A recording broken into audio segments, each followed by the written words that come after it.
এরই মাঝে কেটে গিয়েছে বেশ কিছুদিন, পরীক্ষাও প্রায় শেষ। আর একটা পরীক্ষা বাকি আছে, মাঝে 3 দিন গ্যাপ। একটা থিওরি সাবজেক্টে তাই বেশি একটা চাপ নেই। এই গ্যাপের মাঝে তরির কাছে যাচ্ছি।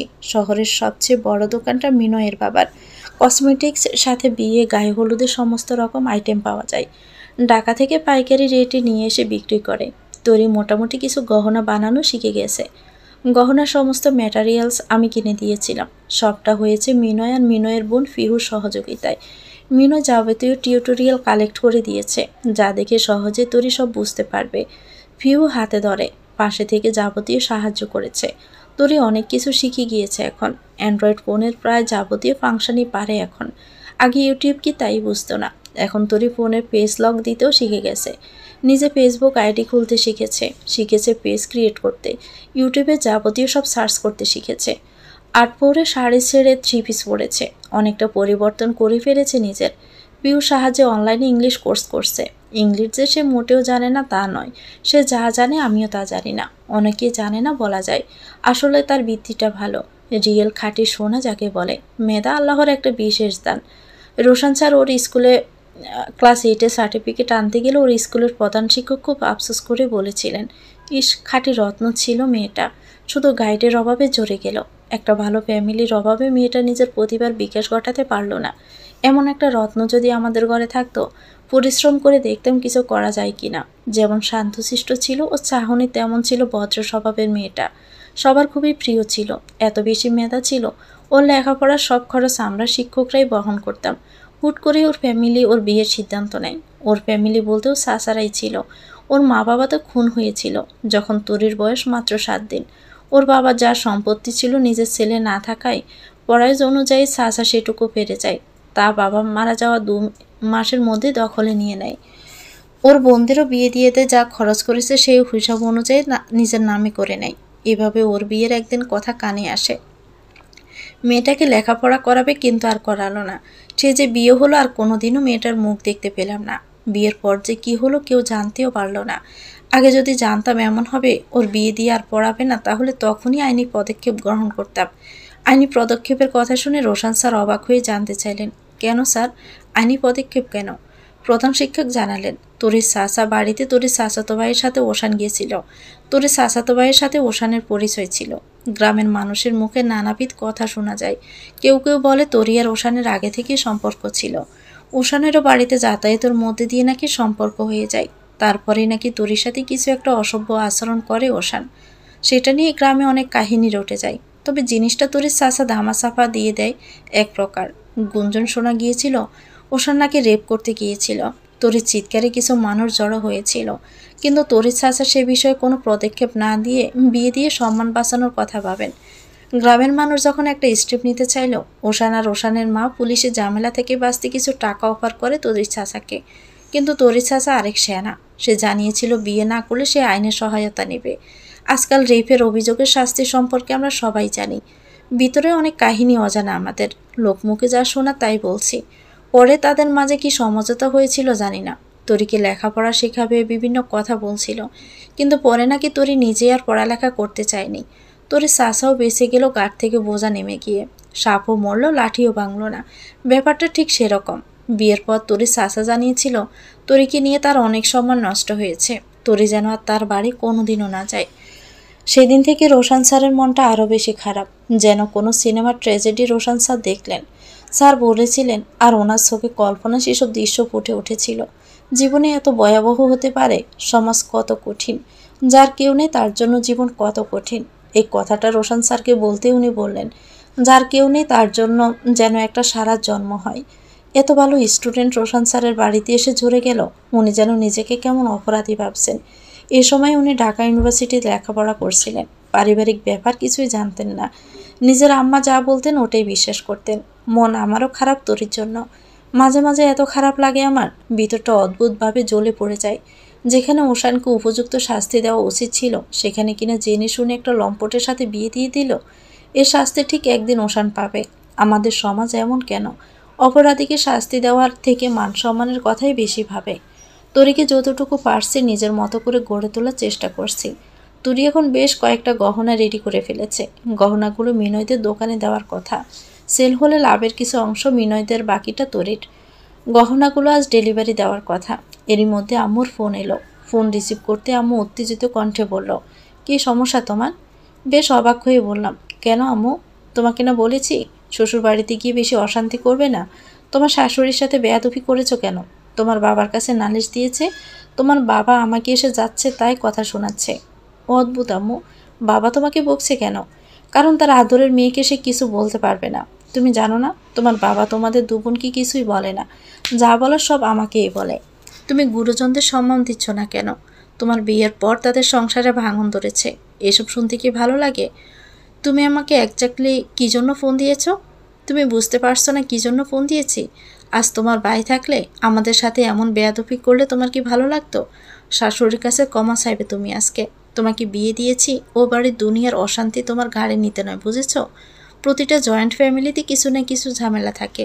তুমি নতুন বউ, এত কিছুর ভিতরে কেন যাচ্ছ? তাহলে এই তোমার শিক্ষা আম্মু? তুমি আমাকে শাশুড়ির কাছে ভালো হতে বলছো আর জায়ের সাথে অশান্তি করতে বলছো?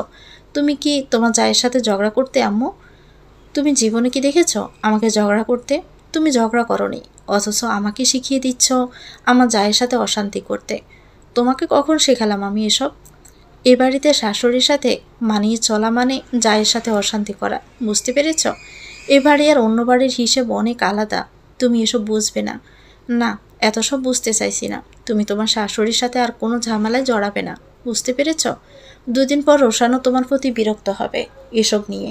ছেলেরা বউয়ের প্রতি খুশি থাকে তার মায়ের সাথে তার বউয়ের সম্পর্ক ভালো দেখলে, আর মা যদি ছেলের কাছে বউয়ের প্রশংসা করে তাহলেই খুশি হয়, বুঝতে পেরেছ?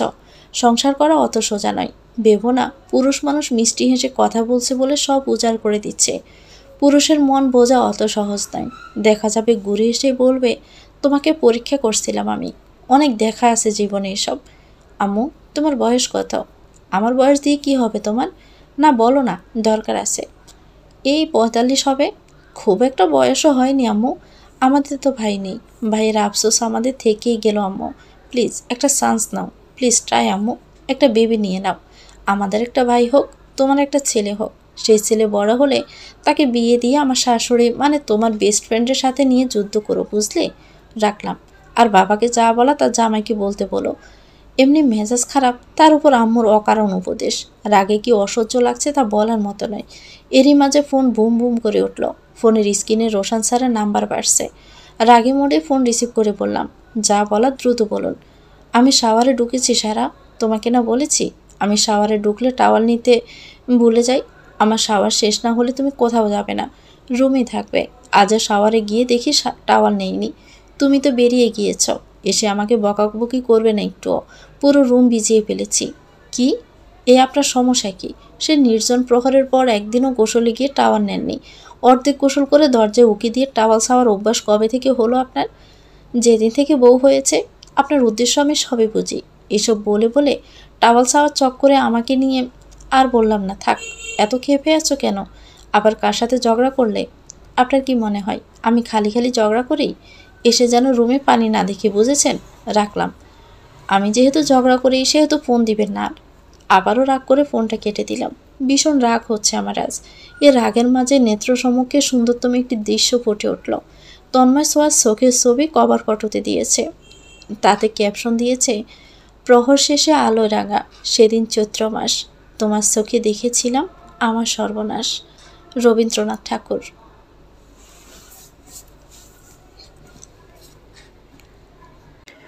মাথার উপর উত্তপ্ত সূর্য, ঝলমলে আলো আর তাপ একই সাথে ছড়াচ্ছে ধরণীতে। ভূপৃষ্ঠ উত্তপ্ত হয়ে উঠেছে। বাতাস বন্ধ হয়ে আছে, গাছের একটা পাতাও নড়ছে না। অটোতে যেন আরো দম বন্ধ লাগছে। চারদিকে মানুষ আর ঘাড়ের কালো ধোঁয়ায় আরো বেশি গরম লাগছে। কেমন ব্যবসা গরম। কিছুক্ষণের মাঝে চোখ মুখ ঘেমে লালচে হয়ে গেল। জামার পিছন দিকে গামে ভিজে ফিটের সাথে লেপটে গিয়েছে। ওড়নার আঁচল দিয়ে মুখে বাতাস দেওয়ার চেষ্টা করছি। শহরে শীত নামার পূর্বে বুঝে গরমের ভয়ঙ্কর রূপ দেখিয়ে যায়। অটোতে আমি একাই ছিলাম। কিছুক্ষণের মাঝে অটোতে একজন মধ্যবয়স্ক মানুষ উঠল। লোকটা চুল অর্ধেক পেকে গিয়েছে। লোকটা উঠেই কেমন যেন আমার শরীর ঘেঁষে বসলো। হয়তো খেয়াল করেনি, বেখেয়ালিভাবে লেগে গিয়েছে। কিন্তু সাথে সাথে আমার শরীরে কেমন অস্বস্তি অনুভব হলো। তড়িৎ গতিতে আমি সরে বসলাম। পৃথিবীর যে কারো স্পর্শ বড্ড অসহ্য করা আমার কাছে, একমাত্র রোশান স্যার ছাড়া। আমার শরীরে অন্য কারো স্পর্শ কত ভয়ানকভাবে নিষিদ্ধ সেটা ওনাকে ভালো না বাসলে বুঝতাম কিনা জানি না। আমার জীবনের সব কিছুর প্রতি ওনার অধিকার ছাড়া আর কারো অধিকার নেই। হঠাৎই কেমন অস্বস্তি অনুভূত হলো, মনে হচ্ছে পাবলিক কোনো গাড়িতে আর কোনো উঠবই না। এরই মাঝে লোকটা আবারও আমার সাথে ঘেঁষে বসলো। ব্যাপারটা কাকতালীয়ভাবে ঘটেছে কিনা বুঝতে পারছি না। আমি লোকটার দিকে তাকাতেই দেখলাম সে বাহিরের দিকে তাকিয়ে আছে। কিছুই বুঝে উঠতে পারছি না। আবারও সরে বসলাম। একদম অটোর সাথে ঘেঁষে কোনো রকমে বসলাম। পুনরায় একই ঘটনার পুনরাবৃত্তি হলো। বিষয়টা আবার আমার কাছে সন্দেহজনক মনে হয়। বোঝার চেষ্টা করছি কাহিনীটা কি আসলে। এরই মাঝে লোকটা আমার উরুতে হাত রাখলো। উরুতে আঙ্গুল চেপে চেপে ধরছে। এদিক সেদিক তাকিয়ে আস্তে করে বলল, উত্তেজনা হচ্ছে? মুহূর্তের মাঝে ক্রোধান্বিত চোখের লোকটার দিকে তাকালাম। সাথে সাথে লোকটা হাত সরিয়ে অন্যদিকে তাকালো। আমার কাছে মনে হলো কেউ আমার নারী সত্ত্বে প্রবলভাবে আঘাত করেছে।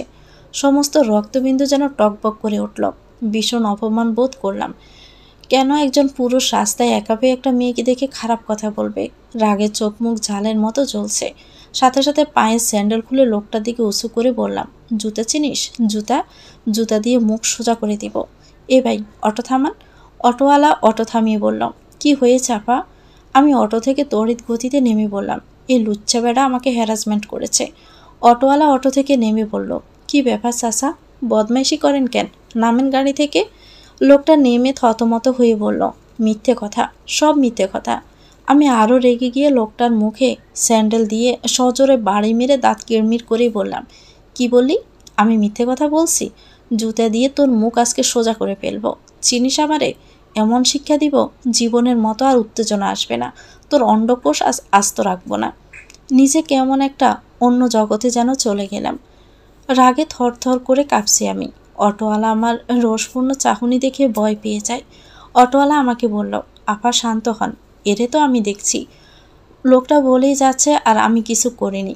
কিন্তু মিথ্যুকের চোখের ভাষা দেখলেই বোঝা যায়। আশপাশ থেকে কয়েকজন লোক এসে হাজির হলো সেখানে। আমি রাগে কাঁপতে কাঁপতে বললাম, আমি মিথ্যে বলছি? শুনেন, আমি কলেজের লেকচারার রোশান সিদ্দিকীর ওয়াইফ। নিশ্চয়ই বুঝতে পারছেন, একজন ভদ্রলোকের ওয়াইফ আমি। ওনাকে নিয়ে মিথ্যে বলে লাভ কি আমার? কি জন্য বলবো? ওনাকে কি আমি চিনি নাকি? লোকটা বলল, আমাকে ফাঁসাতে চাইছে এই মেয়েটা। কেন? তোকে কি আমি বিয়ে করতে চাই যে ফাঁসাতে যাব? পাশ থেকে কয়েকজন লোক এসে লোকটাকে দৌড়ে মারধর শুরু করে বলল, আপা আপনি যান, এরে তো আমরা পুলিশে দিচ্ছি। ঘটনাটির জন্য খুব বিশ্রী লাগছে আমার কাছে। জীবনে এমন ঘটনার সম্মুখীন হইনি। 12:30টায় তরির বাসায় পৌঁছালাম। অটো থেকে নেমে মাত্র 2 মিনিটের রাস্তা। রোহানের জন্য বেশ কিছু চিপস আর চকলেট নিয়ে এসেছি। তরি আর পিহুর জন্য আইসক্রিম আর বার্গার নিলাম। আমি ঢুকতেই দেখলাম রোহান বাসার সামনে কড়া রোদে দাঁড়িয়ে বল খেলছে একা একা। ঘেমে বাচ্চাটার মুখটা লাল হয়ে গিয়েছে। মাথার উপর উত্তপ্ত সূর্যের তাপে ছেলেটার নাজেহাল অবস্থা। অথচ সেদিকে কোনো খেয়ালই দিচ্ছে না। একা একা বলে লাথি দিচ্ছে আর ঘরের ওয়ালে লাগলে গোল দিয়েছি বলে উল্লাস করছে। বলটা গড়াতে আমার পায়ের কাছে আসতে আমি পা দিয়ে বল আটকে ফেললাম। বলের উপর পা দিয়ে রোহানের দিকে তাকাতে রোহান ছুটে এসে আমাকে জড়িয়ে ধরে বলল, নতুন আম্মা এসেছ? আমার জন্য এসব কী নিয়ে এসেছ? আমি রোহানকে কোলে তুলে নিয়ে বললাম, এ কি বাবু, তুমি এই রোদে বল খেলছো কেন?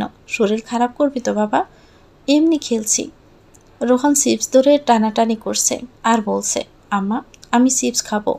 আম্মু কিনে দেয় না আমাকে। এমন দুষ্টুমি করলে কি আর আম্মু চিপস দেয়? আমি দুষ্টুমি করি না তো। এই যে রোদে খেলছিলে এখন, আম্মুকে বলবো? না। ওকে, তাহলে আর দুষ্টামি করবা না। কিন্তু তোমার বড় পাপা তোমার জন্য সাইকেল কিনবে বলেছে। যদি দুষ্টুমি করো তাহলে কিন্তু আর কিনে দিবে না। না, আর করবো না দুষ্টুমি। আম্মুর সব কথা শুনবে তো?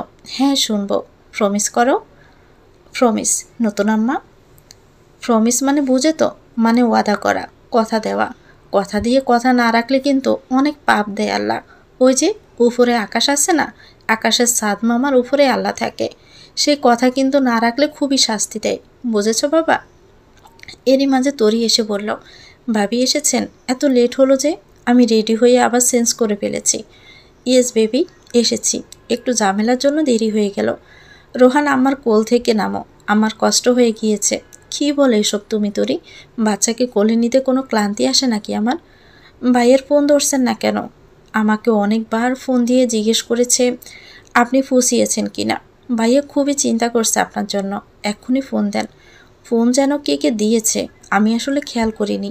এরই মাঝে পিউ এসে বলল, সারা আপু, তুমি নাকি খুব ভালো মাংস রান্না করতে পারো। আমি? কে বলল? তোমার বন্ধু মিনয় বলেছে।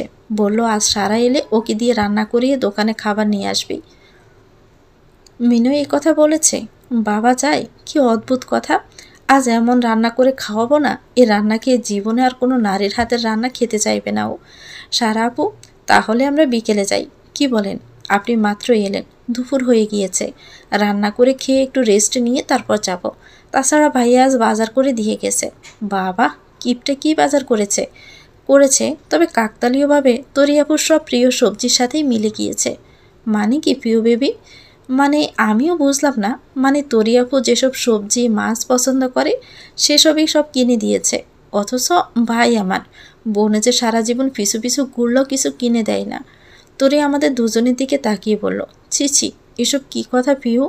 আমার পছন্দের জিনিস কিনে দিয়েছে মানে কি? আমি তো এসব ভেবেই দেখিনি। দেখলাম সবজি, বাট আমার পছন্দের কিনা এসব তো খেয়ালই করিনি। পিহু গুনগুন করে গিয়ে উঠল, তুমি কি জানো কেউ আড়ালে ভাসে, তোমাকে জীবন দিয়ে ভালোবাসে। তোরে বেশ অবাক ভঙ্গিতে বলল, আমি কিন্তু কিছুই বুঝতে পারছি না। আমাকে নিয়ে মজা হচ্ছে তাই না? আমি মৃদু হেসে বললাম, তরি বেবি, আমি কিন্তু সবই বুঝেছি। আপাতত তোমাকে কিছু বুঝতে হবে না। চলো, কি রান্না হবে দেখি। জুড়িতে একগাদা তাজা সবজির মাঝে করলাগুলো কেমন শুকিয়ে গিয়েছে। করলাগুলো হাতে নিয়ে বললাম, এ কি, করলাগুলো শুকাচ্ছে কেন? তরি বলল, ফিহু তো খায় না, তাই রান্নাও হচ্ছে না। আই লাভ করলা ভাজি। তরি বেবি, তুমি তো জানোই আমি করলা ভাজি দিয়ে ভাত খেতে কত পছন্দ করি। করলার মাঝে বেশি করে পেঁয়াজ দিয়ে ভাজি করো। আচ্ছা ভাবি। এরই মাঝে আবারও ফোনটা বেজে উঠল তরির। রোশান স্যারে ফোন দিয়েছেন। তরি ফোনটা রিসিভ করে আমার কাছে দিয়ে বলল, ভাবি, ভাইয়ার ফোন, কথা বলুন। আমি কি তোমাকে বলেছি যে আমি কথা বলবো? কি হয়েছে ভাবি, রেগে আছেন কেন? না। তাহলে? কিছু না। আচ্ছা দাও ফোন। ফোন কানে নিয়ে রাগান্বিত কণ্ঠেই বললাম, আমাকে ফোন দেওয়া হচ্ছে কেন? তাহলে আর কাকে ফোন দিব? জানি না আমি। রেগে আছো? না। কেন রেগে নেই? কেন? আচ্ছা রাখবো কেন? আচ্ছা রাখবা না কেন? রাখবো কি জন্য? রাখবা না কি জন্য? ফোন কাটেন, এক্ষুনি ফোন কাটেন। আমি তো ঝগড়াই করি তাই না? ভালো না, তাই ভালো মানুষ খুঁজে সেখানেই ফোন দিন। যাক, রাগের কারণ তাহলে পাওয়া গেল অবশেষে। আমি তো মজা করেছিলাম তোমার সাথে। আমার বউ খুবই ভালো। আমি আমি আতিনা ফাতিনা মেয়ে না, বুঝলেন? আজ আমি বাড়ি ফিরবো না, শুনেছেন? আর ফোনও যেন না দেওয়া হয়। এই না, কান ধরেছি। আর জীবনে এসব কথা বলবো না। কেন বলবেন না? এমনি বলবো না। এমনি এমনি কেন বলবেন না? আচ্ছা বলবো কেন? বলবেন না কেন? আজ রাতে পাই তোমাকে। কেন বলবো না, কি বলবো না সব তাহলে বোঝাবো। হঠাৎ যেন কেমন চমকে গেলাম আমি, সাথে লজ্জাও পেলাম। এভাবে কেউ লম্বা চুমু দেয় নাকি, তাও ফোনে? মানুষটা লজ্জা বলতে কিচ্ছু নেই। আমি এবার আর ফোনে কোনো কথা বলতে পারছি না লজ্জায়। লজ্জা মিশ্রিত কণ্ঠেই বললাম, অসভ্য লোক। রাখলাম। খেয়েছ? দুপুর তো হয়ে এসেছে। না, এখন খাবো। কি রান্না চলছে? আমার ফেভারিট সবজি। আলু? নো, করলা ভাজি। বাহ, আর এর প্রভাব পড়েছে আমার মতো নিরীহ পুরুষের উপর, যার ঠোঁটে করলা লেগে থাকে। সে কি আর রোমান্স বোঝে? সব এই করলা চষে নিচ্ছে। ফোন কেটে লজ্জায় মুখে হাত দিলাম। দু হাত দিয়ে নিজের মুখ ডাকলাম। ইস, কি লজ্জা! এই গুঁড়ো গম্ভীর মানুষটা এত সেন্স হয়ে গেল কীভাবে? ওনার সামনেই আর যাব না। এরই মাঝে হঠাৎ রাস্তার ঘটনাটা মনে পড়ে। নিমেষের মুখের হাসি বিলীন হয়ে গেল আমার। মাথার মধ্যে সেই ঘটনার পুনরাবৃত্তি হচ্ছে। কেমন অস্বস্তি ফিল হচ্ছে। কি বিশ্রী ছিল সেই স্পর্শ।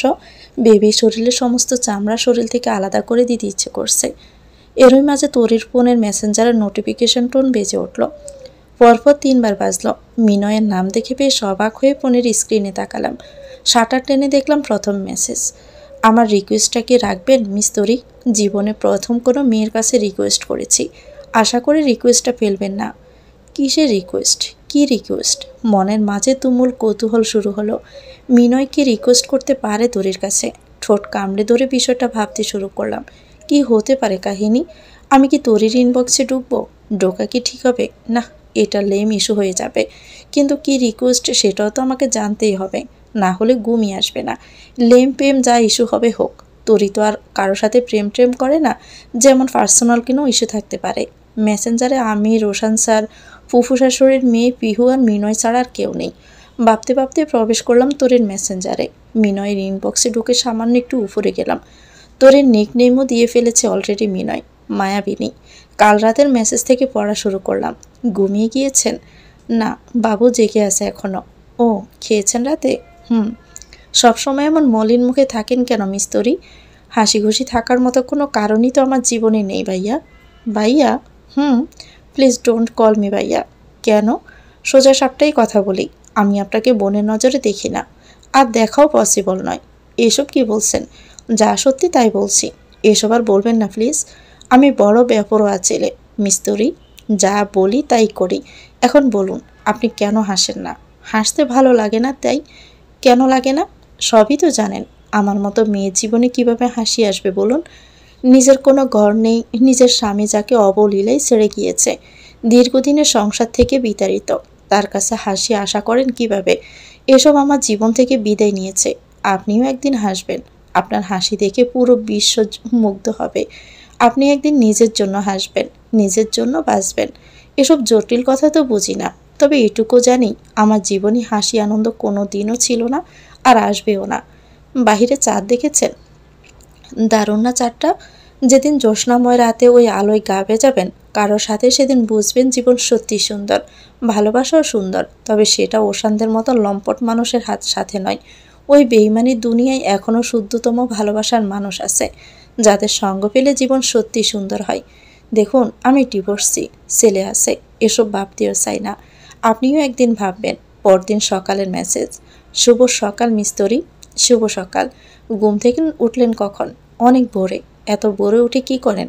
নামাজ পড়ি, হাতের কাজ করি, আপনাদের ডেলিভারি দেওয়ার গহনার সেটিংস ঠিক করলাম।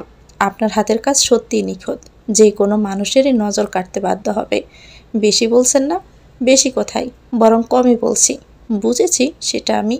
আপনার সাথে আমাদের একটা ডিল শুরু হবে আজ থেকে, আর আমরা কিন্তু বিজনেস পার্টনারদের উপহার দিয়ে থাকি।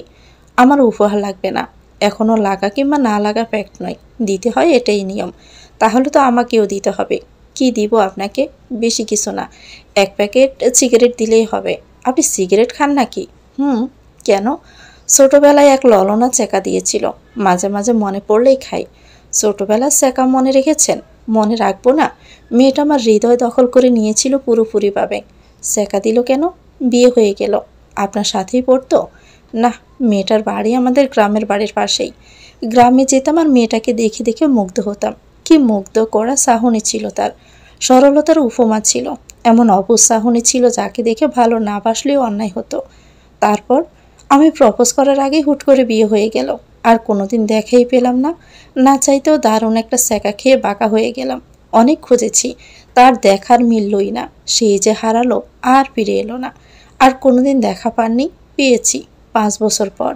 এখনো ভালোবাসেন তাকে? সিগারেটের ধোঁয়ারা জানে বাসি কিনা। এতদিন পরে দেখা হলো, সে কিছু বলেনি আপনাকে দেখে? কি বলবে? সে মেয়ে জানেই না যে তাকে আমি লাইক করতাম। তাহলে বিয়ে করে নেননি কেন তাকে? তাহলে তো হারাতো না। কিভাবে করব? আমার তখন কতটুকুই বা বয়স? ওই বয়সে বিয়ের কথা ভাবা যায়? বিয়ে কি কিছু বুঝতাম না কি তখন? তাহলে মেয়েটি আপনার না হওয়া প্রেমিকা ছিল। ভেবে আর কি হবে? এই জন্য খুব ইচ্ছে করে ভেঙে যাওয়া কোনো হৃদয়ে ভালোবাসা দিয়ে ভরিয়ে দিতে। তাই বাই দ্য ওয়ে, আপনাকে কেউ প্রপোজ করেনি? ওই করতো ক্লাসমেটরা। আর কেউ নেই? যাকে চিনেন না, জানেন না এমন কেউ ছিল না? এক বান্ধবী একটা চিঠি দিয়েছিল, ছেলেটা কে ছিল তা জানি না। জানার আগে বিয়ে হয়ে গেল। আপনিও তাহলে কারণ না হওয়া প্রেমিকা, তাই না? সেরকমই। আপনার হাতের রান্না খেতে চাই, কিন্তু শুনেছি দারুণ রান্না করতে পারেন আপনি। যতটা শুনেছেন ততটাও না। এসব বলে এড়িয়ে যাচ্ছেন। খাওয়াবেন না তাই তো? না, খাওয়াবো। আপনার গিফট এবং বাজার নিয়ে যাব। আশা করি নিজ হাতে রান্না করে খাওয়াবেন।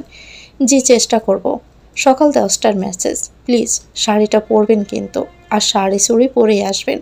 দুঃখিত, আমি পারবো না। কেন? এগুলো উচিত নয়। আমার পক্ষে সম্ভবপর নয় কারো দেওয়া শাড়ি চুড়ি পরা। আমার রিকোয়েস্ট আপনি পড়বেন।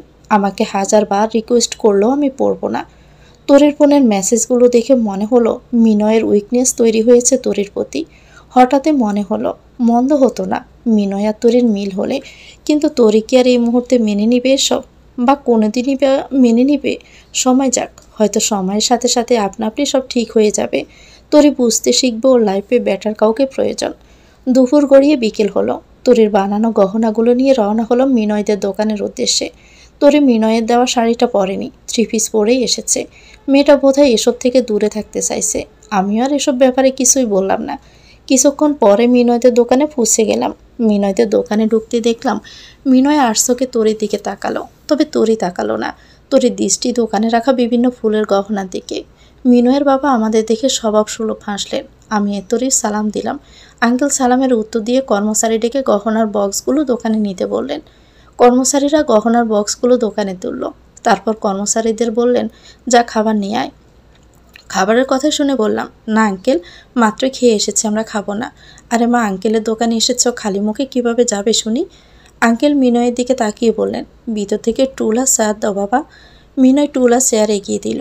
আমরা 3জনই দোকানের মাঝে বসলাম। আঙ্কেল আর মিনয় দুজনেই গহনাগুলো খুলল।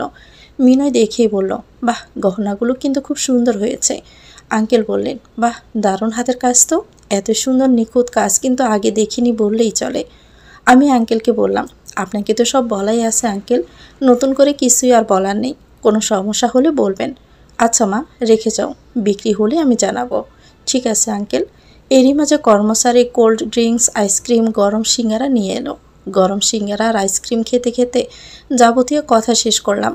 মিনয় রোহানকে কোলে নিয়ে সামলাচ্ছে। পিহু টিফিন বক্সটি মিনয়ের হাতে দিয়ে বলল, ভাইয়া, তরিয়াপু রান্না করেছে। মিনয় তরির দিকে মৃদু হেসে টিফিন বক্সটা হাতে নিল। কথা শেষ করে বেরোতে বেরোতে পড়ন্ত বিকেল। সূর্যের তাপ মোলায়েম হয়ে এসেছে। উত্তপ্ততা কাটিয়ে মিষ্টতা ছড়াচ্ছে। মিনয়কে বললাম, আমাদের একদিন সিনেমা দেখা না মিনয়? টাকা নেই। 2 দিন রিক্সা চালা, টাকা হয়ে যাবে। কি বললি? তোরে সিনেমা দেখানোর জন্য রিক্সা চালাবো আমি? তো খারাপ প্রস্তাব নাকি? তুই যদি সিনেমা না দেখাস মিনয়, তুই যে সিগারেট খাস সেই পিকচার আমার কাছে আছে, সোজা তোর বাপরে দেখাই দিব, বুঝবি কেমন লাগে। বন্ধু জাতির কলঙ্ক তুই। ছবি ডিলিট করে দে কিন্তু সারা জীবনেও ডিলিট করব না। তোকে জব্দ করতে সারা জীবনই রেখে দিব এই ছবি। ডিলিট না দিলে তোর বর শালারে গাছের সাথে বেঁধে রাখবো কড়া রোদে। আমি জোরে হেসে দিলাম। আমার হাসি দেখে মিনয় বলল, হাসিস কেন? আমার জামাই যেদিন দেখবি রে, মিকি রুগী হয়ে যাবি সেদিন, বুঝবি। হ, শালারে দেখার অপেক্ষায় আছি আপা। আমারে পৌঁছে দিয়াই। তো জামাইরে বল আসতে, নিয়ে যাক। আমার জামাই আসলে স্টক করবি, বুঝলি। তাই আপাতত না দেখাই ভালো হবে তোদের জন্য। কেন রে? আছে। এরই মাঝে রোশান স্যারের মেসেজ এলো। আমি মনিহারের সামনে দাঁড়িয়ে আছি, তুমি এসো। ওদেরকে বিদায় জানিয়ে রিক্সা নিয়ে মনিহারের সামনে এসে থামলাম। মনিহারের সামনে আসতেই দেখি হাতে সাবের রিং গোড়াচ্ছেন আর বারবার গড়ে দেখছেন ভদ্রলোকটি। পরনে সাদা গ্যাবার্ডিং, কালো গেঞ্জি গায়ে। অস্তমিত সূর্যের মৃদু আলো তার মুখে পড়েছে। শ্যামসুন্দর পুরুষটিকে দেখে ভীষণ আকারে ক্রাশ খেয়ে ফেললাম। ওনাকে দেখে মনে পড়ল দুপুরে সে কুৎসিত ঘটনার কথা। চেহারায় কেমন মলিনতা চলে এলো আমার। আমি মলির মুখে গিয়ে ওনার সামনে দাঁড়ালাম। উনি অভিজ্ঞ নয়নে তাকালেন আমার দিকে। আমার মলিন মুখ দেখে উনি সন্দিহানভাবে তাকালেন আমার দিকে। বেশ বিচলিত হয়ে প্রশ্ন করলেন, আমার হঠাৎই কেমন কান্না পাচ্ছে। ভিতর থেকে কান্না বেরিয়ে আসছে। আগে কেউ কিছু বললে আহ্লাদে আম্মু আর বাবাকে কেঁদে কেঁদে সব বলে দিতাম। আজও আমার সেই অনুভূতি হচ্ছে। পৃথিবীর সব থেকে কাছের মানুষ আপন মানুষের কাছে বোধ হয় জীবনের সব খারাপ ঘটনা শেয়ার করা যায়। আমাকে চুপচাপ দাঁড়িয়ে থাকতে দেখে বললেন, তোমার কি শরীর খারাপ? এমন দেখাচ্ছে কেন তোমার চোখ মুখ? বলে আমার কপালে হাত রাখলেন। সাইডে দাঁড়িয়ে থাকা মানুষগুলো কিভাবে তাকিয়ে আছে, যেন কোনো সিনেমার শুটিং দেখছে। উনি আমার এক গাল থেকে আরেক গালে হাত ছুঁয়ে বললেন, কেন এমন লাগছে তোমায়? আমি আশেপাশের মানুষের দিকে তাকালাম। আমাকে তাকাতে দেখে উনিও তাকালেন। আমার কপাল আর গাল থেকে হাত সরিয়ে নিয়ে আস্তে করে বললেন, কি হয়েছে? না কিছু না। কেমন ক্লান্ত লাগছে? শুধুই ক্লান্তি? তাই ছাড়া কি হবে? কিন্তু আমার এমন মনে হচ্ছে কেন? তুমি কিছু লুকাচ্ছ? মানুষটা কেমন আমার চোখ মুখ দেখেও সব কিছু বুঝতে পারে। এটাই বোধ হয় সত্যিকারের ভালোবাসা। কিছু না বললেও বুঝে নেওয়ার ক্ষমতাটাই হলো ভালোবাসা। তাহলে বাইকে ওঠো। উনি হেলমেট মাথায় দিয়ে ফোন পকেটে গুজে আমার মাথায় একটা হেলমেট পরিয়ে বাইকে বসে স্টার্ট দিলেন। আমি উঠে বসে বললাম, চলুন। উঠেছ? হুম। এভাবে বসেছ কেন? কিভাবে? আমার কাঁধে হাত রেখে বসো, না হলে পড়ে যাবে। আমি ওনার কাঁধে হাত রেখে বসলাম। সন্ধ্যার মৃদু আলোতে ধীর গতিতে বাইক চলছে। আমার মস্তিষ্কে সে ঘটনা বারংবার পুনরাবৃত্তি হচ্ছে। চুপচাপে আমি বসে আছি। উনি বললেন, বাড়িতে মনে হয় কিছু একটা হচ্ছে। কি হচ্ছে বুঝতে পারছি না। চারদিক বেশ পরিষ্কার পরিচ্ছন্ন করছে। জিনাতকে দেখলাম আম্মার কাজে সহায়তা করছে। ওশানোর ঘরের জন্য নতুন পর্দা কিনে এনেছে, নতুন বিছানার চাদর, নতুন বক্স খাট, নতুন একটা আলমারি। অবশ্য এসব টাকা আম্মাই দিচ্ছে। আম্মার অ্যাকাউন্টে বাবার টাকা আছে, আম্মা সেসব টাকা দিচ্ছে। হঠাৎই সব নতুন কিনছে, কারণ কি? আমার বউ তো বিদেশী, তাই তার সাথে শেয়ার করছি। সে প্রশ্নের উত্তর খুঁজে বের না করে আমাকে প্রশ্ন করছে, ওশান কি আবারও বিয়ে করছে নাকি? ভাব লক্ষণ কিন্তু সেরকমই। কার কপাল পোড়াবে তাই ভাবছি। ওর মতো ছেলের সাথে বিয়ে করবে কে? কেন, ওর তো রিলেশন আছে, সে মেয়েকে নিশ্চয়ই করবে। জিন্দিগিতেও সে মেয়ে ওর সাথে আসবে না। আসবে আসবে, আরে আসবে না। শোনো মেয়ে, আমার বয়স তোমার চেয়ে বেশি, তাই অনেক কিছুই আমি বুঝি। ওশানের এত এক্সাইটেড ভাব কী জন্য বলো? নিশ্চয়ই ওই মেয়ে আসবে সেই জন্য। এটা তো বোঝাই যায় বলো। ওশান যাকে বিয়ে করুক আর যাই করুক না কেন, সেই মেয়ে আসবে না দেখে নিয়েন। না এলেই ভালো। কিছুক্ষণ পরে উনি আসমকা বাইক থামিয়ে বললেন, ফুচকা খাবে? না। কেন? আমার ভালো লাগছে না। মন খারাপ? হুম। কেন মিথ্যে বলছো? তোমার এই মলিন চেহারার কারণ আমি বুঝেছি, কিন্তু কারণটা খুঁজে পাচ্ছি না। ফুচকাওয়ালাকে বললেন, মামা 1 প্লেট ফুচকা দিন। আমি খাবো না তো। কেন দিতে বলছেন? খাবে না তাই না? আচ্ছা, তোমার বন্ধুগুলো কোথায়? কেন? ওদের কি ফেল করাবেন আপনাকে নিয়ে বাজে কথা বলায়? ফেল করালে আর কি বলবে তার ঠিক নেই। ট্রাস্ট মি, তোমার বন্ধু জাতিকে আমি সব থেকে বেশি ভয় পাই। কখন যে কি বলে ইজ্জত খেয়ে দেয় কে জানে। শুনুন, যতই হোক ওরা আপনার শালাশালি, কিন্তু শালাশালি অবাক হওয়ার কি আছে? এটাই তো সত্য। এরই মাঝে ফুচকাওয়ালা ওনার দিকে প্লেটটা এগিয়ে দিলেন। উনি একটা ফুচকা আমার মুখে পুরে দিয়ে বললেন, তোমাকে হাত লাগাতে হবে না, আমি তোমাকে খাইয়ে দিচ্ছি, খাও। তার এত যত্নে দেওয়া ফুচকা কি করে না খেয়ে পারি? ফুচকা খেতে খেতে বললাম, আপনি খাবেন না? না, এটা তো আমার প্রিয় খাবার না। তাহলে কি? দুপুরে দিয়েছিলাম ফোনে, ওটাই আমার প্রিয় খাবার। চোখ বড় বড় করে তাকালাম ওনার দিকে। সাথে সাথে আমার কাশি শুরু হয়ে গেল। উনি আমার মাথায় হাত রেখে বললেন, কার এত বড় সাহস আমার বউকে স্মরণ করেছে? কাশি শেষ হলে দোকান থেকে পানি খেয়ে বেরিয়ে বাইকে উঠলাম। উনি আমাকে বাইকে করে বাড়ির সামনে নামিয়ে দিয়ে বললেন, আমার কাজ আছে, তুমি যাও। এখন আবার কোথায় যাচ্ছেন? কাজ আছে। আমার মাথায় হাত বুলিয়ে দিয়ে বললেন, যাও, আসার সময় বাহিরে থেকে খাবার নিয়ে আসবো, গিয়ে পড়তে বসো কিন্তু। আমি বাড়িতে ঢুকে দেখি সত্যি সব অন্যরকম লাগছে। জিনাত বেহায়ার মতো আবারও এসেছে। আমাকে দেখে কি যেন পিস পিস করে বলা বলি করছে। আমি কিছুক্ষণ দাঁড়িয়ে থেকে বোঝার চেষ্টা করছি কাহিনীটা কি। এরা এত হাসি খুশি কেন? এদের হাসি খুশি মুখ মানে ভয়ঙ্কর কোনো ঘটনার পূর্বাভাস। আমি কিছুক্ষণ দাঁড়িয়ে থেকে আমার রুমে তালা খুলে রুমে প্রবেশ করলাম। রুমে ঢুকে ভেবেই যাচ্ছি কি হতে চলেছে। আবারও দুশ্চিন্তায় পড়ে গেলাম। উফ, এত চিন্তা আর ভাল লাগে না। মাঝে মাঝে ইচ্ছে হয় এই অশান্তির নাম থেকে মাঝ থেকে কোনো এক নির্জন নীলার লাগিয়ে বসে থাকি। পরনের জামা চেঞ্জ করে স্কার্ট আর গেঞ্জি পরে প্যান্ট ছেড়ে বিছানায় শুয়ে রইলাম। ক্লান্তিতে হঠাৎই ঘুমিয়ে পড়ছিলাম। ঘুম ভাঙতে দেখে রাত 10টা বেজে গেছে। উনি কি এসে গিয়েছেন? এত রাত হয়ে গেছে। উনি এলে কি আমাকে ডাকতেন না? দরজা তো লাগানোই আছে। উনি কি আমাকে ডাকাডাকি করে না পেয়ে বাহিরে অপেক্ষা করছেন? বিছানা থেকে ওড়না নিয়ে গায়ে জড়াতে জড়াতে দ্রুত দরজা খুললাম। চাতক পাখির মতো এদিক ওদিক তাকালাম, কিন্তু বাইকও তো নেই। উনি তাহলে এখনো আসেননি। কেন আসেননি? ওনার নাম্বার ডায়াল করে ফোন দিলাম। টানা 20 বার ফোন দিলাম, কিন্তু ফোনই তুললেন না। বুকের মাঝে অজানা এক ব্যথা চিনচিন করছে। অজানা এক ভয়ে অস্থির লাগছে। কী করব বুঝতে পারছি না। সাথে সাথে নেট অন করলাম। 3 ঘন্টা আগে অ্যাক্টিভ ছিলেন। এত টাইম অফলাইনে কেন উনি? ওনার তো নেট অনই থাকে, তাহলে অফ কেন? কিছু হয়নি তো? এসব কী ভাবছি, কী হবে ওনার? মনে মনে আল্লাহর কাছে দোয়া করে প্রার্থনা করলাম, অস্থিরতা ক্রমশই বেড়ে চলছে। কি করব কিছু বুঝতে পারছি না। আমার বাবার নাম্বারে ফোন দিয়ে কাঁদতে কাঁদতে বললাম, বাবা তোমার জামাইয়ের ফোন অফ, এত রাত হয়েছে এখনো বাসায় ফিরিনি। বাবা বললেন, আমার সাথে তো কথা হয়েছিল সন্ধ্যায়। আচ্ছা আমি দেখছি মা, তুমি চিন্তা করো না। বাবার ফোন কেটে ওনাকে মেসেজ করলাম, কোথায় আপনি? অফলাইনে কেন? ফোন ধরছেন না কেন? এত রাতে বাসায় আসেননি কেন? আপনি ঠিক আছেন তো? বলুন না প্লিজ। এটা কিন্তু আমার জন্য ভয়ানক একটা শাস্তি। দেখুন আমার কষ্ট হচ্ছে, কিন্তু দম বন্ধ হয়ে আসছে, আমি নিঃশ্বাস নিতে পারছি না। Miss you, really miss you, please reply দিন। I love you, I really love you. মেসেজের কোনোই উত্তর পেলাম না। চাতক পাখির মতো ফোনের দিকে তাকিয়ে বসে আছি। ফুয়াসের রুমে শাশুড়ি জিনা তার ওসান হাসাহাসি করছে। তার তো চিনতেই নেই, তার ছেলে বাসায় আসেনি। মা কি এমনও হয়? অন্য ছেলের অন্যায় কাজের সাথে যোগ দিয়ে আনন্দ উল্লাস করছে। অপেক্ষা করতে করতে রাত 11:30 বেজে গেল। এশার নামাজ পড়ে আল্লাহর কাছে দোয়া প্রার্থনা করলাম। নামাজ শেষ করে জানালার গ্রিল ধরে একইভাবে চোখের পানি ফেলে যাচ্ছি। চোখের কোয়া ফুলে গিয়েছে। রাত 12:15 বাইকের শব্দ কানে এলো।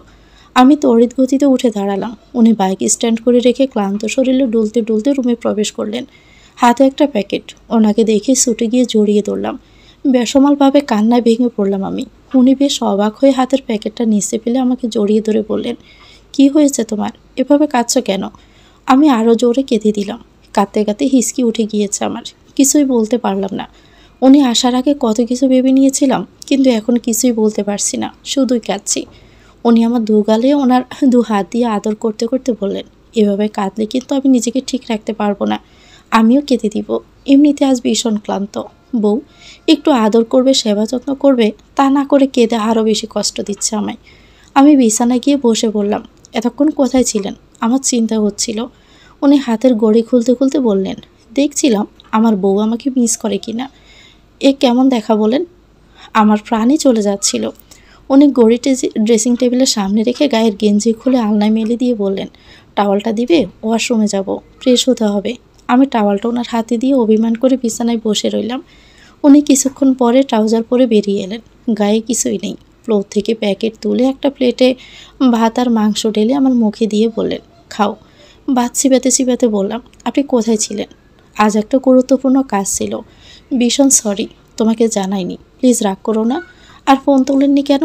ইস, এত বিজি ছিলাম, এখনও ফোন চেকই করিনি। আর খাবো না, দুপুরে খেয়েছিলাম তো। আপনি খেয়ে নিন। আচ্ছা খাচ্ছি। উনি খাওয়া শেষ করে রুমের লাইট অফ করে আমার সামনে বসলেন। আমার ফোলা ফোলা চোখের দিকে তাকিয়ে বললেন, কি অবস্থা করেছো চোখের? কথা নেই আপনার সাথে। তোমার অবুঝ অভিমান আর অবুঝ চাহনিতে আমি পাগল পরা প্রণয়নী। আমি কোনো কথাই বলবো না। আমার বউ আমাকে এত ভালোবাসে, এত ভালোবাসে, নিজেকে ভীষণ ভাগ্যবান মনে হচ্ছে। আমার জন্য তোমার চোখের পানিও পড়েছে। আপনি জানেন চিনতে আমার কেমন লাগছিল? আমার সামনে একটা লাল গোলাপ ধরে বললেন, শত ব্যস্ততার মাঝেও ভালোবাসা কিনতে কিন্তু আমি ভুলিনি। ভালোবাসি তোমাকে নিজের থেকেও বেশি, হয়তো প্রকাশ করতে পারিনি। ওনার মুখে ভালোবাসি কথাটা শুনে আর ওনাকে দীর্ঘক্ষণ না দেখে সব লজ্জা বলে আবার ওনার বুকে মাথা রেখে ওনাকে জড়িয়ে ধরলাম। উনি আমাকে জড়িয়ে ধরে উষ্ঠে চুমু দিয়ে বললেন, তখন আমাকে যেভাবে জড়িয়ে ধরেছিলে, একটা পুরুষকে ওইভাবে জড়িয়ে ধরে কেউ বোকা মেয়ে? এখন বোঝো সামলানো কি মুশকিল। পুরো সত্তাকে এলোমেলো করে দেওয়ার শাস্তি তুমি পাবে এখন মেয়ে। এটুকু বলে ওনার আড়ষ্ট হাত আমার দোগালে হাত দিয়ে উষ্ঠ ডুবিয়ে ডুব দিলেন গভীর ভালোবাসাময় চন্দ্রে। আরও একটি রাত সাক্ষী হলো মধুচন্দ্রিমার। পরদিন সকালে ঘুম ভাঙতেই ওনার শক্ত বাঁধনে নিজেকে আবিষ্কার করলাম। ওনার বুকের সাথে মিশে আসি। উনি আমাকে শক্ত করে জড়িয়ে ধরে রেখেছেন। কাল রাতের কথা মনে পড়তে ভীষণ লজ্জা পেলাম। কি থেকে যে কি হয়ে গেল, লজ্জায় কেমন একটা লাগছে। আস্তে করে ওনার থেকে নিজেকে ছাড়ানোর চেষ্টা করলাম। উনি গভীর ঘুমে আচ্ছন্ন হয়ে আছেন। সাত সকালে ওনার মুখে যেন একরাশ মুগ্ধতা খুঁজে পেলাম আমি। মানুষটার মুখের দিকে তাকালে অজানা সুখে যেন ঠোঁটের কোণে এক চিলতে হাসি চলে আসে। তার ছোঁয়াতে সব কিছু এলোমেলো হয়ে যায়। তার ঘামের গন্ধ যেন আমার অভ্যেস হয়ে গিয়েছে। আমি আস্তে করে বিছানা ছেড়ে উঠে ওয়াশরুমে প্রবেশ করলাম। গোসল সেরে লাল টকটকে একটা শাড়ি পরে নিলাম। শাড়িটা সুতি স্টাইপ করা, তবে একরঙা। শাড়ি পরে মাথায় টাওয়াল পেঁচিয়ে বাহিরে বেরিয়ে এলাম। বেশ ঠান্ডা ঠান্ডা লাগছে। নামাজও পড়ে নিলাম। উনি বোধহয় আজানের আগেই উঠেছিলেন আর নামাজ পড়ে আবারও ঘুমাচ্ছেন। কেননা ওয়াশরুমে ভেজা কাপড়। ড্রেসিং টেবিলের সামনে দাঁড়িয়ে হাতে পায়ে লোশন লাগাতে লাগাতে আয়নায় ওনাদিকে তাকিয়ে আছি। ঠোঁটে লজ্জা মিশ্রিত হাসি নিয়েই ওনাকে দেখছি। ঠোঁট থেকে হাসি বিলীনই হচ্ছে না। মাথার টাওয়ালটা সরিয়ে চুলে চিরুনি করে টাওয়াল সহ ওয়াশরুমে রাখা আমার ভেজা কাপড়, ওনার ভেজা কাপড় সহ কাল রাতে খুলে রাখা গেঞ্জি প্যান্ট ধুয়ে বালতিতে রাখলাম। এগুলো মিলতে হবে শুকানোর জন্য। বালতি ওয়াশরুমে রেখে ঘরে দরজা খুলে বাহিরে বেরোলাম। কেউ ঘুম থেকে উঠিনি মনে হচ্ছে। ওশান্ত উঠেই না কখনো। জুম্মার নামাজে পড়ে কিনা সন্দেহ। শাশুড়িও ঠিকমতো নামাজ পড়ে না। সারাক্ষণ স্টার জলসা জি বাংলায় দেখেন। শ্বশুর খুব ভালো মানুষ, কখনো নামাজ কাজা করেন না। এ বাড়িতে কি হতে চলেছে আমি জানি না। শ্বশুরের কাছে জিজ্ঞেস করতে হবে, দেখি উনি কিছু জানেন কিনা। তার আগে একটু হাঁটাহাঁটি করে আসি। পূর্ব আকাশে রক্তিম আভা ছড়িয়ে পড়েছে। সূর্যোদয়ের পূর্বক্ষণ পূর্ব আকাশের এই অপরূপ সৌন্দর্য আগে দেখিনি আমি। গাছের পাতায় পাতায় দুর্বাকাশে শিশির জমেছে। প্রকৃতির নিয়ম বড়ই সুন্দর। নিয়ম মাফিক সূর্য উঠে আবারও নিয়ম মাফিক অস্ত যায়। এই নিয়মের কোনো হেরফের আজও হয়নি। মানুষ কি তা গভীরভাবে দেখেছে? উত্তম পরিচালনাকারী আমাদের মাথার উপরে রয়েছে। সকালের নির্মল বাতাস কিছুক্ষণ গায়ে মেখে রান্না করে প্রবেশ করলাম সাবানাতে। এরই মাঝে বাবা গুনগুন করে জিকির করতে করতে বাড়ির উঠোনে প্রবেশ করলেন। পানি গরম করতে দিয়ে মাথায় গোমটা টেনে বাবার সামনে গিয়ে বললাম, বাবা চা খাবেন? বাবা অমায়িক হাসি দিয়ে বললেন, মেয়ের হাতে চা বাবা খাবে না তাই কি করে হয়? যাও মা, চা নিয়ে এসো। আচ্ছা বাবা। মা শোনো। জি বাবা বলুন। বলছি রোশানকেও বলো আলাদা একটা বাসা নিতে। আমাকে নিয়ে চলো তোমাদের সাথে। মাকে রেখে আপনি যাবেন বাবা? হ্যাঁ যাব। না বাবা, এভাবে যাওয়া ঠিক হবে না। মা ঠিকই একদিন তার ভুলটা বুঝতে পারবে। আপনি দেখে নিন, সব কিছু ঠিক হয়ে যাবে বাবা। আর কি ঠিক হবে? আজ তো তোরি আর ওশানের ডিভোর্সের ডেট, তুমি জানো? না তো বাবা। বাবা একটা দীর্ঘ নিঃশ্বাস ছেড়ে বললেন, এখন আর আমার খারাপ লাগে না মা। আমার তোরির ভালো হবে, খারাপ হবে না। আমার যা সম্পত্তি ছিল ভুল করেছি অনেকখানি তোমার মায়ের নামে লিখে দিয়ে। এই ভুলের সংশোধন নেই মা। তবে যা বাকি আছে রোহানা তোরির নামে অর্ধেক করে দিব, আর তোমার আর রোশানের নামে দিব। বাবা উত্তম পরিকল্পনাকারী। তবে আমি বা আপনার ছেলেকে কিছুই দিতে হবে না। আমি সম্পত্তি দিয়ে কি করব বলুন? রোহানের নামে দিন। বাচ্চাটার জন্য খুব খারাপ লাগে। ওর বাবা আবার বিয়ে করলে আদৌ ওকে দেখবি কি না তার কোনো ঠিক নেই। রোহানকে বলবো ওই কুলাঙ্গারকে যেন কখনো বাবা না ডাকে। বাবা চায়ের পানি গরম হয়ে গিয়েছে, আমি তাহলে চা নিয়ে আসছি। এই মাসেই ওদের ডিভোর্সের কথা ছিল। আজ তাহলে ওদের ডিভোর্সের ডেট পড়ে গেছে, তাই না? তরিকে আর যা হিসাবে আমি পাবো না কখনো। এ বাড়ি থেকে তরির অস্তিত্ব চিরতরে মুছে যাবে। রোহানার মা বাবাকে একসাথে কখনো পাবে না।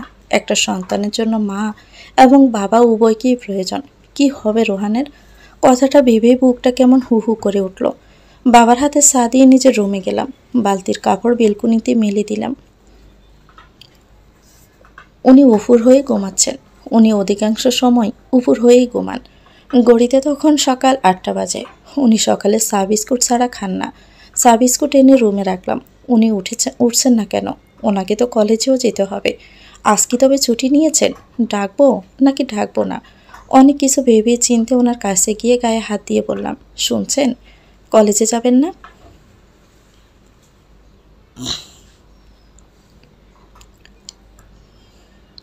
কয়েকবার ডাকাডাকির পর আমার হাত টেনে ওনার বুকের সাথে জড়িয়ে ধরে আবারও ঘুমানোর চেষ্টা করলেন।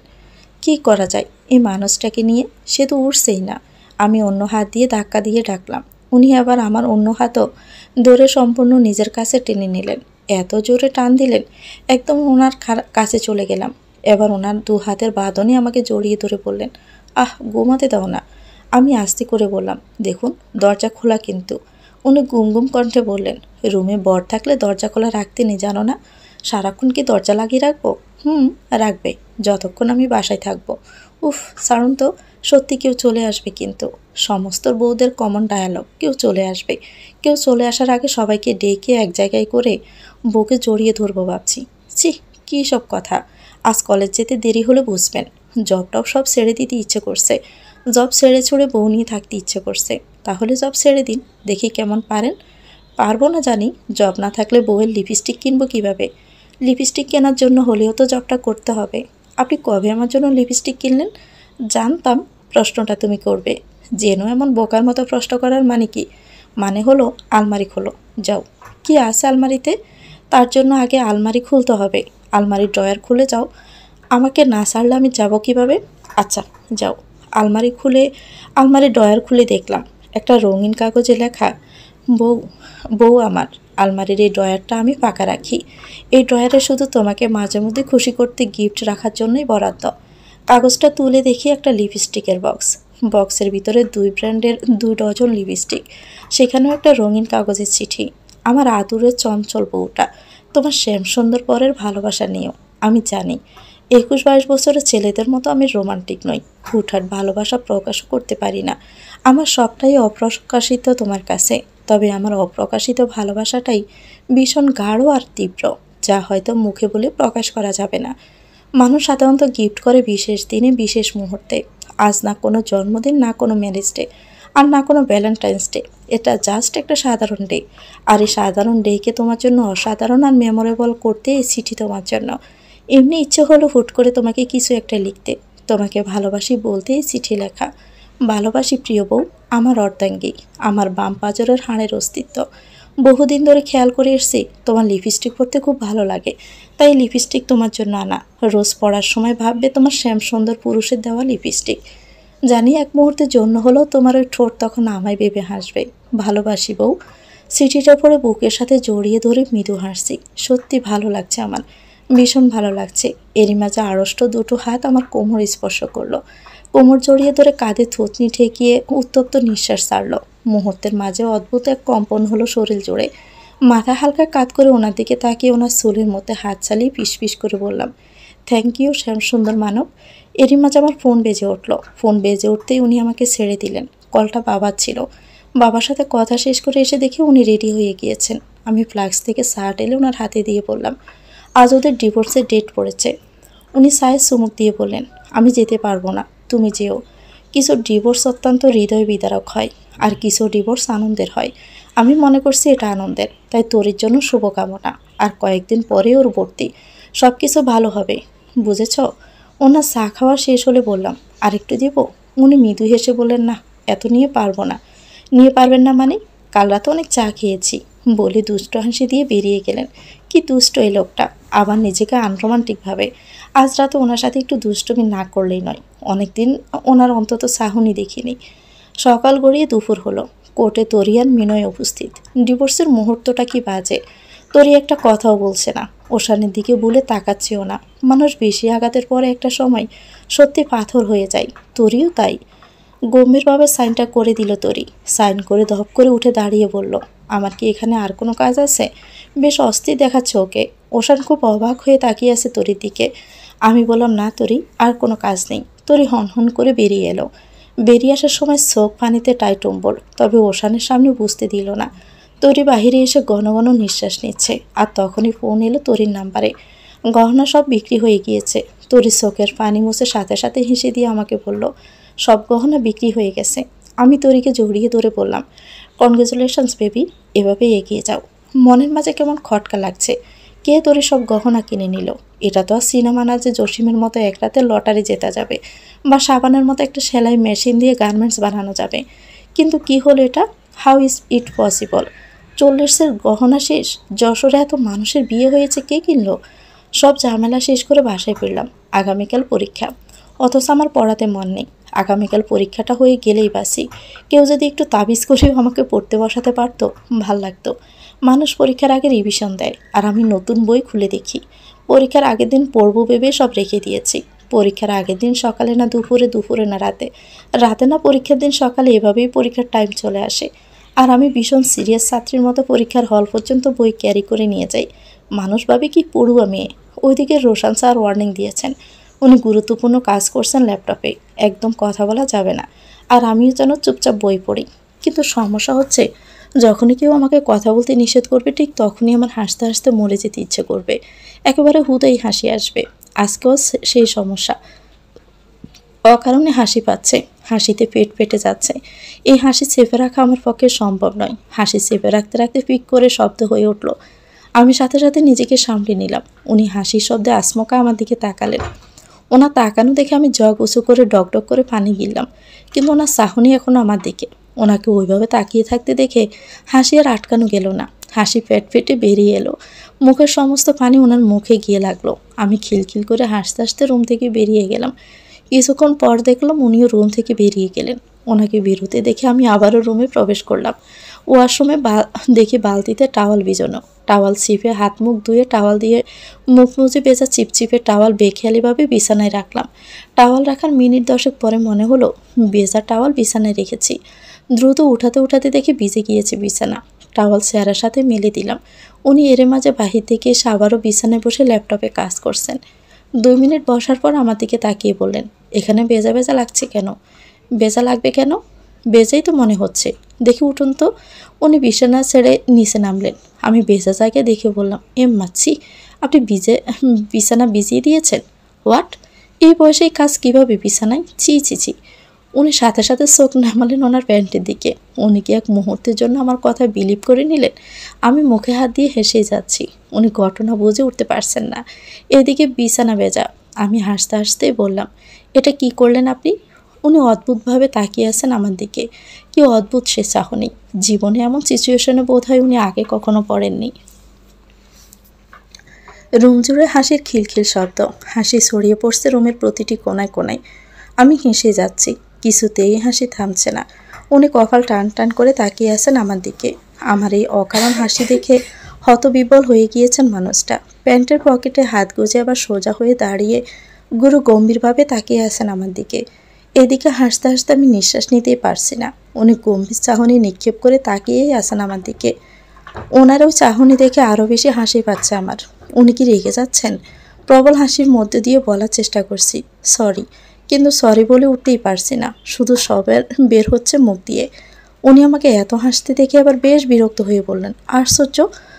আমি তবুও হেসেই চলছি। হাসতে হাসতে হাঁপিয়ে গিয়েছি। হাঁপাতে হাঁপাতে চেয়ারে বসলাম। ওনার দৃষ্টি একভাবে আমার দিকেই চেয়ে রয়েছে। চোখ দুটো রাগ আর বিরক্তিতে চেয়ে আছে। অনেক কষ্টে হাসি থামিয়ে স্বাভাবিক হলাম। উনি বেশ কিছুক্ষণ গুরুগম্ভীরভাবে তাকিয়ে থেকে ব্রু কুঁচকে বললেন, এসব কিভাবে হলো? বিছানায় পানি এলো কিভাবে? আপনি বসেছিলেন, আপনি জানেন, আমি কিভাবে জানবো? উনি দুপায়ে এগিয়ে এসে সোয়াল শক্ত করে বললেন, আমার দোষ তাই না? এসব অদ্ভুত কাজ তোমার দ্বারাই হয়, আমি জানি। আমার মাথা খারাপ নাকি আপনার? নিজের দোষ আমার উপরে চাপাই দিচ্ছেন নাকি? সিরিয়াসলি আমি দোষ চাপাচ্ছি? তুমি হলে এসব কাজে এক্সপার্ট। সত্যি করে বলো তো, পানি পড়লো কিভাবে? বিছানায় কিভাবে পানি এলো? আমি কিভাবে জানবো? ও রিয়েলি? তুমি জানো না? না। ওকে, ফাইন। এটুকু বলেই উনি বিছানা থেকে বালিশ নিয়ে আমার দিকে আর চোখে তাকিয়ে বললেন, গুড নাইট। বলে পশ্চিম দিকে মুখ করে ফ্লোরে শুয়ে পড়লেন। হায় হায়, উনি কি আসলেই রেগে গেলেন? দেখে তো তাই মনে হচ্ছে। কিছুক্ষণ পর আমিও একটা বালিশ নিয়ে পূর্ব দিকে মুখ করে শুয়ে পড়লাম। কিভাবে ওনার রাগটা ভাঙানো যায় সেটাই ভাবছি। উনি ইউটিউবের সময় টিভির নিউজ দেখছেন। আমি ওনার মেসেঞ্জারে মেসেজ করলাম, রোশন স্যার। সাথে সাথে রিপ্লাই করলেন, কে? আমি, সারা। কোন সারা?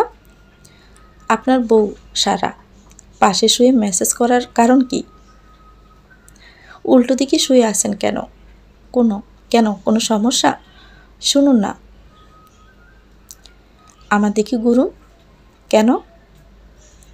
বুঝতে পারছেন না? কি বুঝবো?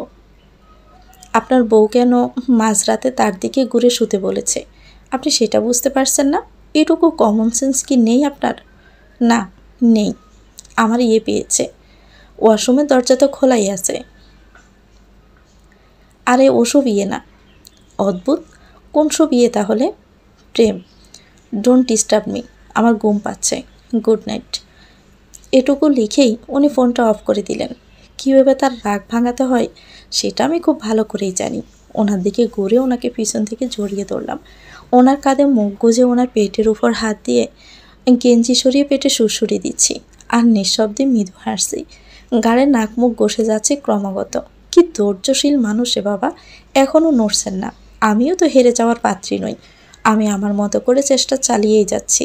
বেশ কিছুক্ষণ এরকম করার পর উনি ওনার পেটের সাথে আমার হাত চেপে ধরলেন। নিমিষে আঙ্গুলের ভাজা আঙ্গুল রেখে আমার দিকে ঘুরলেন।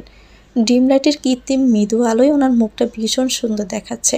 এই যে মধ্যরাতে শ্যামসুন্দর পুরুষের মুখের আদলে তাকিয়ে মুগ্ধ হয়ে গেলাম আমি। ইদানিং ওনাকে দেখে ঘন ঘন মুগ্ধ হচ্ছি। কি অদ্ভুত না ব্যাপারটা! মানুষটার এই চাহনি আমাকে পাগল করে তোলে। আমার চোখে মুখে ঠোঁটে মৃদু হাসি।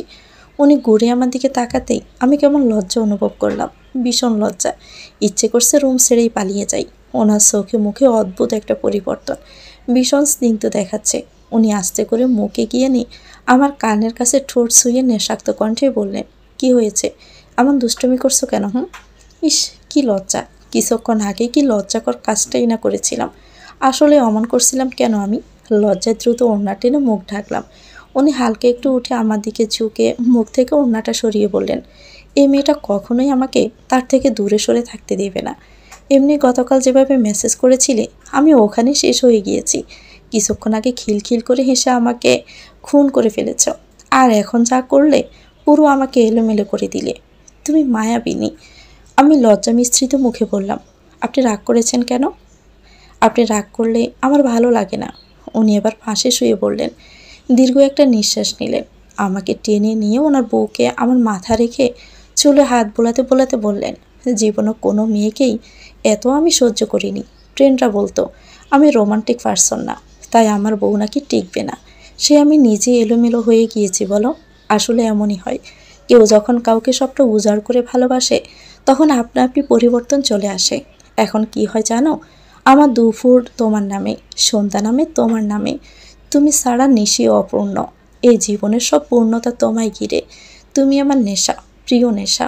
মাদকতার নেশা ছেড়ে দেওয়া সম্ভব, কিন্তু তুমি নামক নেশা কখনোই ছেড়ে দেওয়া সম্ভব নয়। ওনার বুকে মাথা গুঁজে আদুরে আলাপ শুনতে শুনতে মনে হলো, বিবাহিত জীবনের মতো সুন্দর জীবন নেই। জীবনের সব থেকে গুরুত্বপূর্ণ চ্যাপ্টার হলো বিয়ে। জীবনের সবচেয়ে সুখময় চ্যাপ্টার হলো নিজের স্বামীর বুকে মাথা গুঁজে ঘুমানো। স্বামী শুদ্ধতম ভালোবাসা জীবনের সব ডিপ্রেশন, মানসিক অশান্তি থেকে মুক্তি দিতে পারে। তাই সবারই বিয়ে করা উত্তম। পারফেক্ট মানুষ না খুঁজে পার্মানেন্ট একটা মানুষ খোঁজা উচিত, যার কাছে সারাটা জীবন মানসিক শান্তি পাওয়া যাবে। এভাবেই ঘুমিয়ে গেলাম। পরদিন সকালে ঘুম থেকে উঠলাম। আজ লাস্ট এক্সাম। কেমন যেন ঈদ লাগছে। খুশিতে মনের মধ্যে দারুণ অনুভূতি হচ্ছে। তাছাড়া আজ একটা বিশেষ দিন। তন্ময়া সোয়া বিয়ে করবে বলেছে। আমি আর মিনয় সাক্ষী হব। জীবনে প্রথম কারো বিয়ের সাক্ষী হব। ভাবতেই ভালো লাগছে। সোয়ার ফ্যামিলি থেকে তন্ময়ের মতো বেকারের সাথে এই মুহূর্তে বিয়ে দিতে রাজি নয়। সোয়ার বাবা অনেক ধনী ব্যক্তি। ওনার ইচ্ছে ওনাদের মতোই কোনো ধনী ফ্যামিলিতে মেয়েকে বিয়ে দিবে। তন্ময় আর সোয়ার ইচ্ছে এখনও বিয়ে করে রেখে তন্ময়ের জব হলে ফ্যামিলিতে জানাবে। তন্ময় যেমন স্টুডেন্ট, নিশ্চয়ই ভালো কিছু হবে, আর তখন মেনে না নিয়ে পারবে না। তবুও তন্ময় একটা বাসা নিয়েছে, যেন সোয়া মাঝে মধ্যে এসে থাকতে পারে তার কাছে। বাসাটা ইটের, তবে উপরে টিন শেড। এক রুমের একটি বাসা। তন্ময় লাস্ট 2 মাসের টিউশনির টাকা জমিয়েছে। বেশ কিছু টাকা জমিয়েও ফেলেছে। আগের কিছু টাকাও ছিল ওর কাছে। পাতলা একটা গোল্ডের রিং বানিয়েছে 6,000 টাকা দিয়ে। 1 আনা মতো সোনা হবে। আমাকে দিয়ে রিংটা বানিয়েছে। 2টা শাড়ি কিনেছে, 2টা 3 পিস, কিছু কসমেটিক্সও। আসলে তন্ময়ের মন আছে। প্রিয়জনকে খুশি করতে নিজের সবটুকু চেষ্টা করেছে। ছাত্র জীবনে তন্ময়ের মতো হতদরিদ্র ফ্যামিলির ছেলের কাছে প্রেম, ভালোবাসা, বিয়ে বিলাসিতার মতো। নিজে পড়ালেখার খরচ নিজে চালানো, মায়ের চিকিৎসা, সব মিলিয়ে জীবনটা দুর্বিষহ। অথচ একই বয়সে অন্যরা রেগুলার ফোন, বাইক চেঞ্জ করছে, মাসে মাসে শার্ট চেঞ্জ করছে। সেখানে তন্ময়ের জীবনটা কত কষ্টের। এত কিছুর মাঝেও নিজের ভালোবাসাকে বাঁচিয়ে রাখতে আপ্রাণ চেষ্টা চালাচ্ছে। রোশন স্যার রেডি হয়ে ড্রেসিং টেবিলের সামনে দাঁড়িয়ে হাতার বোতাম লাগাতে লাগাতে বললেন, বাংতি টাকা আছে তোমার কাছে? আমাকে 10 টাকা দাও তো। আছে, কি করবেন? আমার কাছে 1 টাকাও ভাঙতি নেই। 5-10 টাকা থাকলে দাও তো। ও, তো ধার চাইছেন? বউয়ের টাকা ধার কিসের? তোমার টাকা মানেই আমার টাকা, আমার টাকা মানে তোমার টাকা। It's rules. No sir, no never. It's not rules. My money is my money, not your money, but your money is my money. ও আচ্ছা, নাইস ইউর রুলস। দারুণ, ভালো লাগলো খুব। আচ্ছা, রেডি তুমি? খেয়েছ? হ্যাঁ। কি খেয়েছ? কি যেন খেলাম? ডিম তো খাওনি? না, আমি ডিম খাবো না। ডিম খেলে আন্ডা পাবো পরীক্ষায়। উনি বেশ অবাক হয়ে ঘুরে তাকালেন আমার দিকে। বেশ অবাক হয়েই বললেন, সিরিয়াসলি? এসব তুমি বিলিভ করো নাকি? করি, সব করি, বুঝেছেন? চলুন, এখন দেরি হয়ে যাচ্ছে। উনি আমাকে পরীক্ষার হলের সামনে নামিয়ে দিয়ে নিজে কলেজে চলে গেলেন। তন্ময়, মিনয় আর দীপ দাঁড়িয়ে আছে। এদিক সেদিক কোথাও সোয়াকে দেখা যাচ্ছে না। সোয়ার ফোনটাও অফ। 8:30 বাজে। পরীক্ষার হলে ঢুকতে হবে। আমরা 4জন অপেক্ষা করতে করতে 8:50 বেজে গেছে। ভিতরে প্রবেশ করলাম। খাতা দিয়ে দিয়েছে, অথচ সোয়া আসেনি। তন্ময় 3 তলার গ্রিল ধরে চাতক পাখির ন্যায় তাকিয়ে আছে। তন্ময়কে বললাম, ভিতরে চল, ও এসে যাবে। তন্ময় মলিন কণ্ঠে বলল, ওর মুখ না দেখলে আমি পরীক্ষায় কিছুই লিখতে পারবো না। মানুষ এতটাও ভালোবাসতে পারে?